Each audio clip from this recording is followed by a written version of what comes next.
Një sekret i vjetër i ruajtur mes mureve të gjimnazit Qemal Stafa ka dalë më në fund në dritë, duke zbuluar një histori që askush nuk e kishte imagjinuar. Gazetare e njohur Monika Stafa, që ka aftësinë e jashtëzakonshme që lajmin ta përcjell me mirësi dhe qetësi, ka thyer misterin për jetën e saj private. Edhe pse ajo nuk preferon të flasë për jetën e saj, si rrallëherë ka pranuar një të vërtetë, sa të bukur, aq edhe të guximshme, që nisi pikërisht në bankat e gjimnazit, atëherë kur sytë të gjithëve ishin mbi tabelën e zezë. Mes qindra nxënësve që nxitonin nëpër korridore, fshihej një shikim ndryshe, një adhurim i heshtur që nuk guxonte të bëhej publik.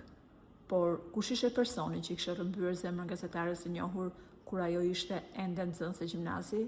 Përgjigja ishte tepër surprizuese: profesori i saj i historisë. Por si u zbulua ky sekret? Ishte një surprizë gjatë një emisioni që hapi një kapitull të vjetër në jetën e Monika Stafës. Një letër dhe një dedikim i papritur nga profesori i saj historisë sollën emocione të forta në studio. Monika u befasua dhe nuk i fsheu lotët.